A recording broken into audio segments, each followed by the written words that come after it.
ಹಂಗೆ ಬಿದ್ದ. ಇವನ್ನ ಯಾರ ಆರಿಸಿ ತೊಗೊಂಡು ಬರ್ತೀನಿ ನಿಂತಿದ್ರಲ್ಲ, ಆರ್ಸಕತ್ತಿದವ, ಏನು ಹಾಳಿ ಆರ್ಸಕತ್ತಿದ. ಹೆಂಗೆ ಏರಿಸ್ತಿರ್ತಾರೆ ಸುತ್ತಮುತ್ತಿದ್ದವರು, ಏರಿಸೋರು ಏರಿಸ್ವಲ್ರ್ಯಾಕ, ಆದ್ರೆ ನಾವು ಅವರು ಹೊರಗೆ ಏರಿಸ್ವಲ್ರಾಕ, ನಾವು ಒಳಗೆ ಏರಿಸ್ಕೋಬಾರ್ದು. ಒಳಗೆ ಏರಿಸ್ಕೊಂಡ್ವಿ ಹೊರಗೆ ಬೀಳ್ತೀವಿ, ಮನೆ ಒಳಗೆ ಬೀಳೋದಿಲ್ಲ, ಎಲ್ಲರ ಬೀಳುತ್ತೀವಿ. ಬೀಳೋದನ್ನು ಇನ್ನೊಬ್ಬರು ನೋಡ್ತಾರೆ, ನಗುತ್ತಾರ, ನಗುವಂಗಾಗ್ತದ ಬದುಕು.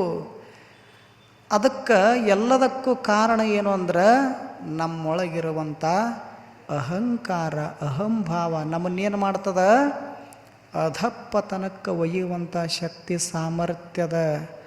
ಅಷ್ಟೇ ಅಲ್ಲ, ಒಬ್ಬ ವಿದ್ಯಾವಂತ ಮನುಷ್ಯನನ್ನು ಅವಿದ್ಯಾವಂತನನ್ನಾಗಿ ಮಾಡ್ತದ ಅಹಂಕಾರ. ಶ್ರೇಷ್ಠ ವ್ಯಕ್ತಿಯನ್ನು ಒಂದು ಕ್ಷಣದೊಳಗೆ ಕನಿಷ್ಠ ವ್ಯಕ್ತಿಯನ್ನಾಗಿ ಮಾಡ್ತದ. ನಾ ಬಲ್ಲೆ 18 ಪುರಾಣಗಳನ್ನು, 6 ಶಾಸ್ತ್ರಗಳನ್ನು, ಷಡ್ ದರ್ಶನಗಳನ್ನು, ವೇದ ಉಪನಿಷತ್ತು ಆಗಮಗಳನ್ನು ಏನೆಲ್ಲ ನಾನು ಬಲ್ಲಿದವನು ಅನ್ನುವಂಥ ಪಂಡಿತನ ಸಹಿತ ಒಂದೊಂದು ಕ್ಷಣದೊಳಗೆ ಜ್ಞಾನ ಶೂನ್ಯನನ್ನಾಗಿ ಮಾಡ್ತದ. ಯಾವುದು? ಅಹಂಕಾರ. ಹೆಂಗೆ ಮಾಡ್ತದ ಗೊತ್ತದ ಏನು? ಒಬ್ಬ ಪಂಡಿತ ಹೊರಟಿದ್ದ. ಪಂಡಿತ ಅಂದ್ರೆ ಸಾಮಾನ್ಯ ಪಂಡಿತ ಅಲ್ಲ. 12 ವರ್ಷ ಕಾಶಿ ವಿಶ್ವವಿದ್ಯಾಲಯದೊಳಗೆ ಸಂಸ್ಕೃತ ಎಲ್ಲ ಗ್ರಂಥಗಳನ್ನು ಅರಿತುಕೊಂಡು ಬಂದಿರತಕ್ಕಂಥ ಮಹಾನುಭಾವ ಕಾಶಿ ಪಂಡಿತ. ಇಂಥ ಪಂಡಿತೋತ್ತಮ ಒಂದು ದಿವಸ ಹಾದಿ ಹಿಡ್ಕೊಂಡು ಹೊರಟಿದ್ದ. ದೂರದ ಊರಿಗೆ ಹೋಗಬೇಕಾಗಿತ್ತು, ಸಂಬಂಧಿಕರ ಊರಿಗೆ. ಹಳೆ ಕಾಲ, ಈಗಿನ ಕಾಲ ಅಲ್ಲ, ವಾಹನಗಳ ವ್ಯವಸ್ಥೆ ಇರಲಿಲ್ಲ. ನಡ್ಕೋತ ಹೊರಟಿದ್ದ ಪಂಡಿತ. ಹೋಗುವಾಗ ಒಂದು ಮುಂಜಾನೆ ನಡೆಯಾಕ ಪ್ರಾರಂಭ ಮಾಡ್ಯಾನ. ನಡ್ಕೋತ ಹೋದ. ಮುಂದೆ ಸಂಜೆ ಆಗಾಕ ಬಂತು. ಊರು ಬರಲಿಲ್ಲ. ಯಾಕೆ? ದೂರಿತ್ತು ಊರು. ಸಂಜೆ ಆಯಿತು, ಸೂರ್ಯ ಅಸ್ತಂಗತನಾದ, ಮುಳುಗಿದ. ಅಲ್ಲೇ ಸಾಮೀಪ್ಯದೊಳಗೆ ಒಂದು ಹಳ್ಳಿ ಬಂತು, ಸಣ್ಣದೊಂದು ಊರ. ಈಗ ರಾತ್ರಿ ಇರಾಕ ವ್ಯವಸ್ಥೆ ಬೇಕಲ್ಲ, ಉಳ್ಕೋಬೇಕಲ್ಲ. ಅದಕ್ಕೆ ರಾತ್ರಿ ಎಲ್ಲ ನಡೆಯೋಕ್ಕಾಗ್ತದೆ ಏನು? ಕತ್ತಲದೊಳಗೆ ಎಲ್ಲಿ ತನಕ ಬೆಳಕಿತ್ತು ಅಲ್ಲಿ ತನಕ ನಡೆದ. ಯಾವಾಗ ಕತ್ತಲೆ ಆಯಿತು ಆವಾಗ ಒಂದು ಸಣ್ಣದೊಂದು ಊರು ಬಂತು. ಆ ಊರೊಳಗೆ ಹೋಗಿ ಅಲ್ಲಿ ವಿಶ್ರಾಂತಿ ಮಾಡಿ ಮತ್ತು ಬೆಳಗಿನ ಜಾವ ನಡ್ಕೊಂಡು ಹೋದ್ರಾಯಿತು ಅಂತ ತಿಳ್ಕೊಂಡು ವಿಚಾರ ಮಾಡಿ ಆ ಸಣ್ಣದೊಂದು ಊರಾಗ ಪ್ರವೇಶ ಮಾಡಿದ. ಬಂದ. ಅಲ್ಲಿ ಒಬ್ಬ ಯಜಮಾನ ಮನುಷ್ಯ ಕೂತಿದ್ದ. ಮುತ್ಯ ಕುಂತಿದ್ದ. ಅವನಿಗೆ ಹೋಗಿ ಕೇಳಿದ, ಯಾರು? ಪಂಡಿತ. ಇದು ಯಾವ ಊರು? ಈ ಊರು ಜನಸಂಖ್ಯೆ ಎಷ್ಟು? ಎಲ್ಲ ತಿಳ್ಕೊಂಡ. ಆ ಬಳಿಕ ಇಲ್ಲಿ ಏನಾದರೂ ಉಳ್ಕೊಳ್ಳಾಕ ಒಂದಿಷ್ಟು ಗುಡಿ ಗುಂಡಾರ ಅದಾವೋ ಏನಿಲ್ಲೋ ದೇವಸ್ಥಾನಗಳು ಅಂತ ಕೇಳ್ಕೊಂಡ. ಎಲ್ಲ ವ್ಯವಸ್ಥೆ ಐತೆ ಅಂತಂದ. ಹೌದು, ಇಷ್ಟೆಲ್ಲ ನಾ ನಿಮಗೆ ಕೇಳಿದ್ಯಾ, ನೀವು ನನ್ನ ಯಾರು ಅನ್ನೋದು ಗುರುತಿಸಿರೇನು ಅಂತ ಇವ ಪಂಡಿತ ಅಂದ. ಮತ್ತು ಅವನಿಗೆ ಗೊತ್ತಿರಲಿಲ್ಲ ಪಾಪ. ಆ ಮುತ್ಯಾಗ ಅವ ಅಂದ, ನನಗೆ ನೀವು ಯಾರು ಅನ್ನೋದು ಗೊತ್ತಿಲ್ಲ ಅಂತ ಅವ ಅಂದ. ಇವ ಪಂಡಿತ ಅಂದ, ಸ್ವಲ್ಪರ ಬುದ್ಧದ ಏನು ಯಜಮಾನ ಆಗಿದೆ, ಇಟ್ಟು ಗೊತ್ತಿಲ್ಲ, ನಾನು ಗೊತ್ತಿಲ್ಲ ನಿನಗಂದವ. ನಾನನ್ನೋದು ಅದು ತುಂಬಿತ್ತು ಒಳಗೆ. ನಾನು ಗೊತ್ತಿಲ್ಲ. ಸುತ್ತ 10 ಹಳ್ಳಿಯೊಳಗೆ ಪಂಡಿತರು ಅಂತ ಕರೀತಾರೆ. ಇನ್ನೂ ತನಕ ಒಬ್ಬರು ಹೆಸರಿಟ್ಟು ಕರೆದಿಲ್ಲ. ಪಂಡಿತರು ಅಂತ ಕರೀತಾರೆ. ನಾನು ಪಂಡಿತದೀನಿ ಅಂದವ. ಅವಾಗ ಮುತ್ಯ ಭಾಳ ಬೆರಕಿದ್ದ. ಅವ ಅಂದ, ಪಂಡಿತ ಇದ್ರಪ್ಪ ಅಂದ್ರೆ ನಿನ್ನೂರಾಗ ಇದು ನನ್ನೂರು ಐತಿ ಅಂದವ. ಭಾಳ ಮಜಾ ಇರ್ತಾರೆ ಜನರು, ನಾವು ತಿಳ್ಕೊಂಡಂಗೆ ಇರೋದಿಲ್ಲ.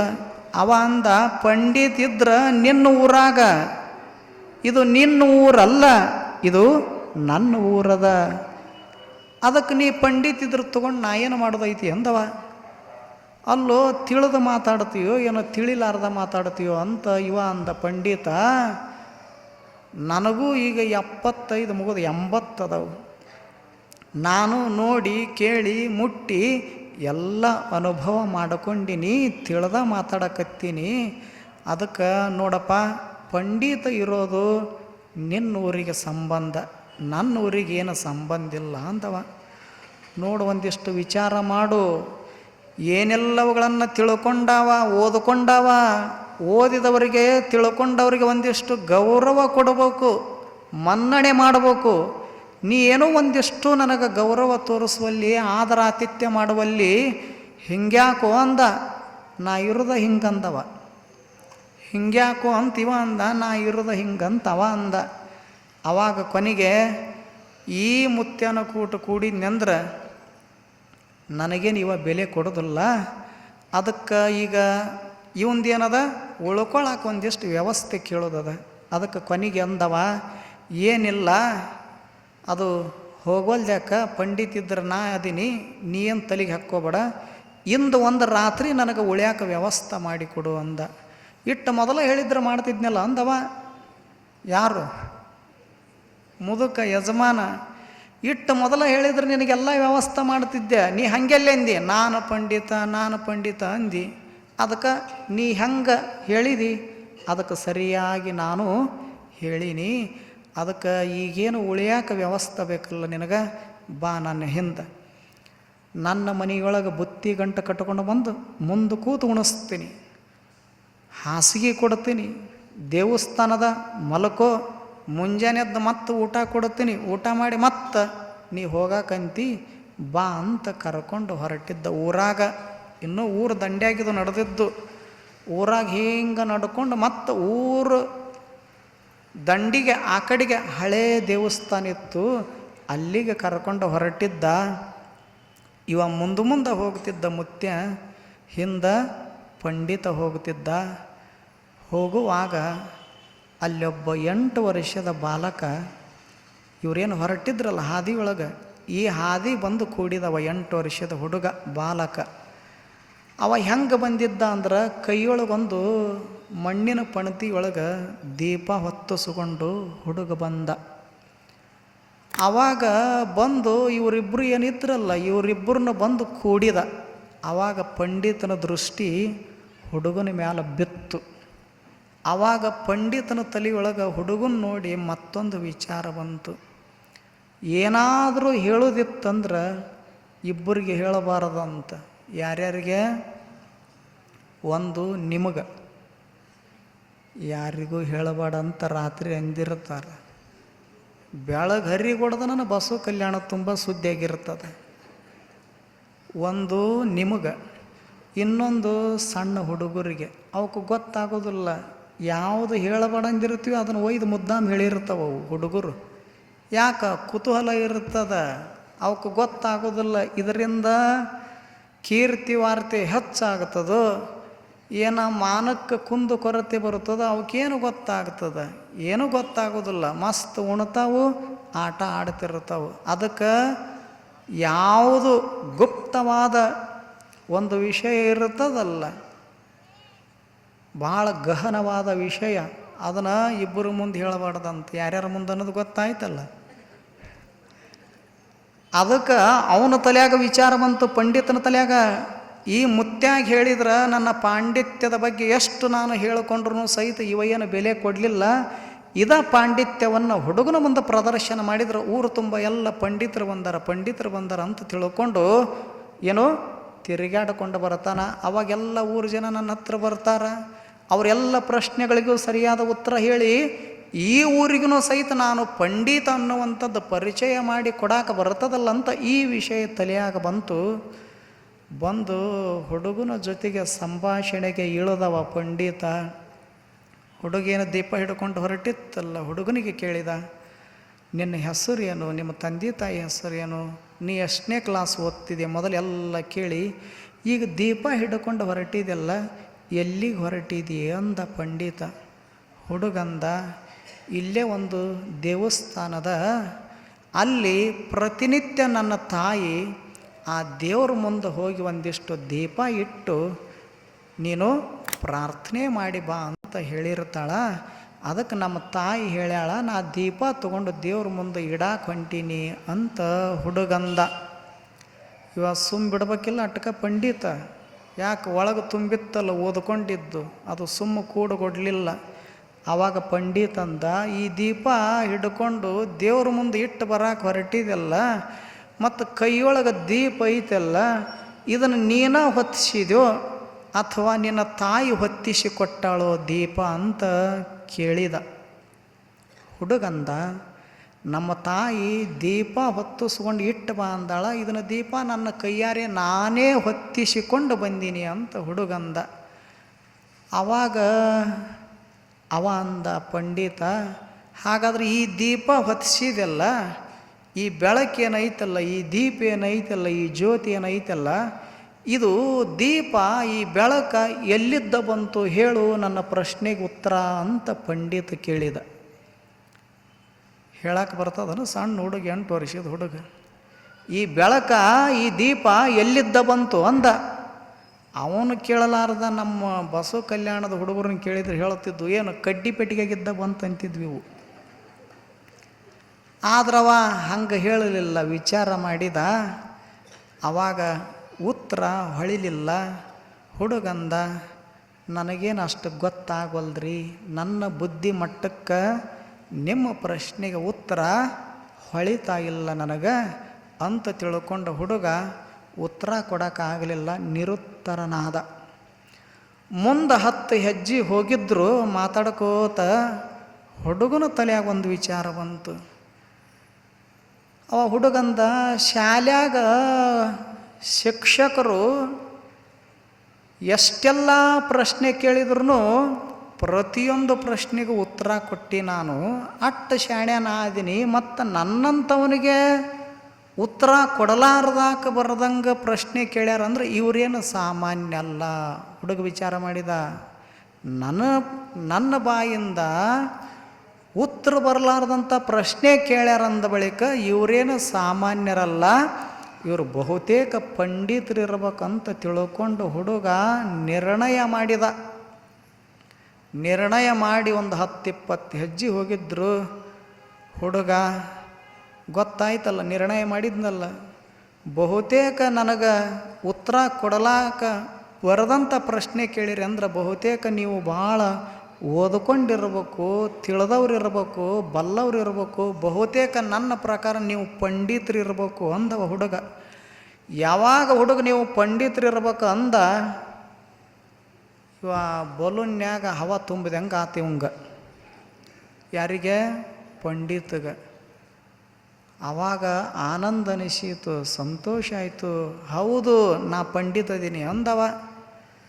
ನಾ ಅನ್ನೋದು ಬಂತಲ್ಲಿ, ಹೌದು ನಾ ಪಂಡಿತ ಅದೀನಿ ಅಂದ. ಹಾಗಾದ್ರೆ ಪಂಡಿತರ, ನೀವು ನನಗೊಂದು ಪ್ರಶ್ನೆ ಕೇಳಿದ್ರಿ, ನನಗೆ ಉತ್ತರ ಕೊಡಕ್ಕೆ ಬರಲಿಲ್ಲ. ಈಗ ನಂದು ಒಂದು ಪ್ರಶ್ನೆ ಐತಿ, ತಾವು ಉತ್ತರ ಕೊಡ್ತೀರೇನು ಅಂದ ಹುಡುಗ.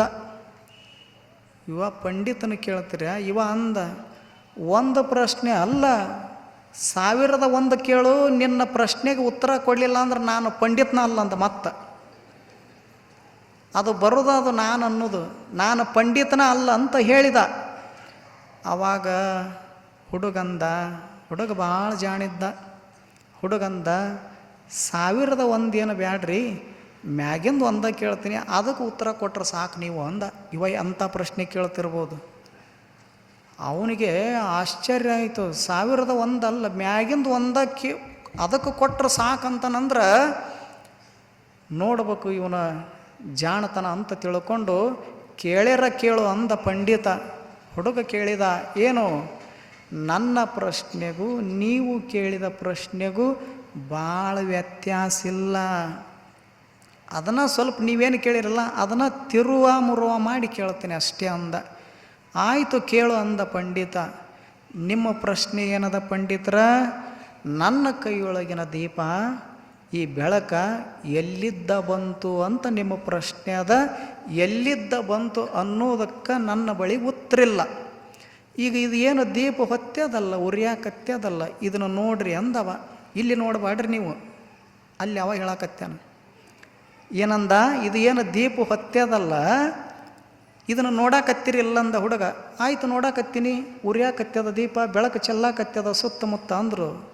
ಹಾಗಾದ್ರೆ ಈ ದೀಪ ಉರಿತದಲ್ಲ, ಇನ್ನೊಂದು ಕ್ಷಣಕ್ಕೆ ಹೋಗ್ತದ ನೋಡ್ರಿ ಅಂತ ತಿಳ್ಕೊಂಡು ಉಫ್ ಅಂತ ಊದಿದದನ. ಯಾರು? ಹುಡುಗ ಊದಿದ ದೀಪ.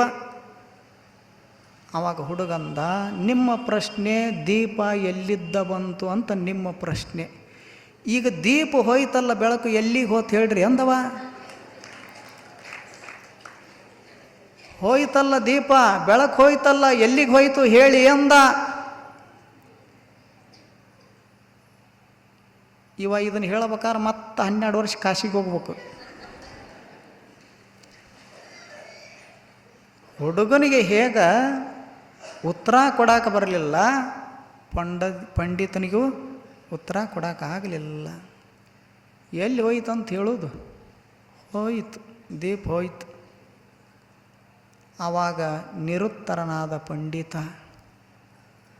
ಆವಾಗ ಪಂಡಿತಂದ, 12 ವರ್ಷ ಹಗಲ ಇರುಳ ಹಗಲ ಇರುಳ ಒಂದು ಪುಸ್ತಕ ಉಳಿಲಾರ್ದಂಗೆ ಎಲ್ಲವುಗಳನ್ನು ಮಸ್ತಕ ತುಂಬಿಕೊಂಡು ಬಂದೀನಿ. ಮತ್ತು ನನ್ನಂಥವನಿಗೆ ಹೊಳಿಲಾರದಂಥ ಪ್ರಶ್ನೆ ಕೇಳ್ಯಾನಂದ್ರೆ ಇವ ಏನು ಸಾಮಾನ್ಯ ಅಲ್ಲ.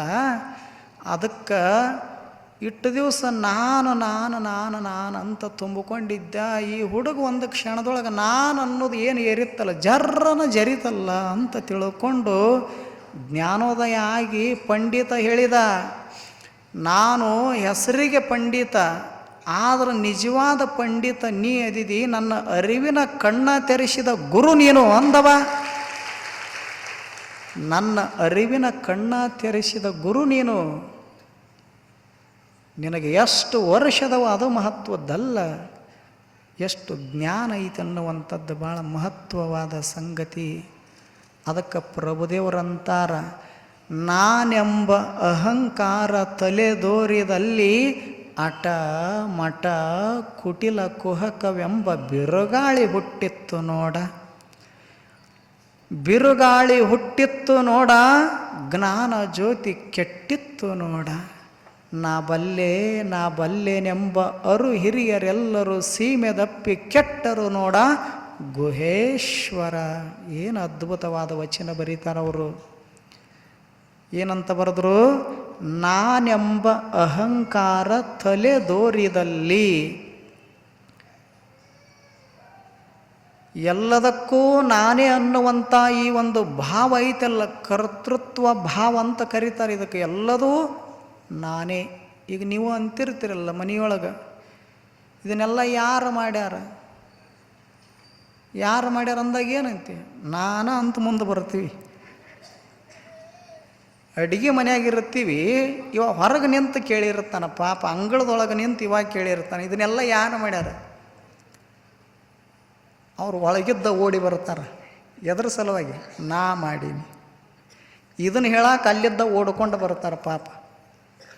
ಅಂದ್ರೆ ಯಾವುದೇ ಕೆಲಸ ಕಾರ್ಯಗಳನ್ನು ಮಾಡಿದರೂ ಸಹಿತ ಮನುಷ್ಯ ತಾನು ಮಾಡಿ ಇನ್ನೊಬ್ಬರ ಮ್ಯಾಗ ಇದು ನನ್ನಿಂದಾಗಿಲ್ಲ ಅವರಿಂದಾಗೈತೆ ಅನ್ನುವಂಥ ನಿರಹಂಭಾವ ಇರಾಕ ಸಾಧ್ಯದ ಏನು? ಯಾರ ಹತ್ರನೂ ಇಲ್ಲ. ಅದು ಎಲ್ಲೋ ಒಬ್ಬ ಬುದ್ಧನಂಥವರಿಗೆ, ಬಸವಣ್ಣನವರಂಥವರಿಗೆ, ಮಹಾವೀರನಂಥವರಿಗೆ, ಜ್ಞಾನೇಶ್ವರರಂಥವರಿಗೆ, ಇಂಥ ಮಹಾತ್ಮರಿಗೆ ಮಾತ್ರ ಸಾಧ್ಯದು. ನಾನಲ್ಲ ಮಾಡವ, ಎಲ್ಲ ನಿಮ್ಮಿಂದಾಗೈತೆ ಅನ್ನುವಂಥ ಈ ನಿರಹಂಭಾವ ಏನೈತಲ್ಲ, ಅದು ಮಹಾತ್ಮರಿಗೆ ಮಾತ್ರ ಸಾಧ್ಯ ಹೊರತು ಸಾಮಾನ್ಯರಿಂದ ಸಾಧ್ಯ ಆಗೋದಿಲ್ಲ. ಆ ಭಾವ ಉದಯ ಆಗೋದು. ಅದಕ್ಕೆ ಅವರಂತರ ಅಲ್ಲಮರು, ನಾನೆಂಬ ಅಹಂಕಾರ ತಲೆದೋರಿತು, ಅದು ಹೆಡಿ ಹೆತ್ತಿ ನಿಂತೀತು ಅಂದ್ರೆ ಏನಾಗ್ತದ? ನಾನೆಂಬ ಅಹಂಕಾರ ತಲೆದೋರಿದಲ್ಲಿ ಅಟ ಮಠ ಕುಟಿಲ ಕುಹಕವೆಂಬ ಬಿರುಗಾಳಿ ಹುಟ್ಟಿತ್ತು ನೋಡ. ಈ ನಾನನ್ನುವಂಥದ್ದು ಏನು ಮಾಡ್ತದಂತ ಕೇಳಿದ್ರೆ, ತನ್ನ ಪ್ರತಿಷ್ಠೆಗಾಗಿ, ತನ್ನ ಅಭಿಮಾನಕ್ಕಾಗಿ ಅಟ ಮಠ ಕುಟಿಲತನ ಹೇಳುವುದನ್ನು ಮಾಡುತ್ತದೆ. ಕುಹಕತನದ ಬುದ್ಧಿಯಿಂದ ವರ್ತಿಸುವಂಗ ಮಾಡ್ತದ. ಇದು ನಾನು ಅನ್ನುವಂಥದ್ದು ಇದು ಹೇಗಂತ ಕೇಳಿದ್ರೆ ಬಿರುಗಾಳಿದ್ದಂಗೆ ಅಂತ ಹೇಳ್ತಾರೆ ಅವರು. ಎಷ್ಟು ಚಲೋ ಉಪಮೆ ಕೊಟ್ಟಾರ. ಇದು ನಾನು ಅನ್ನೋ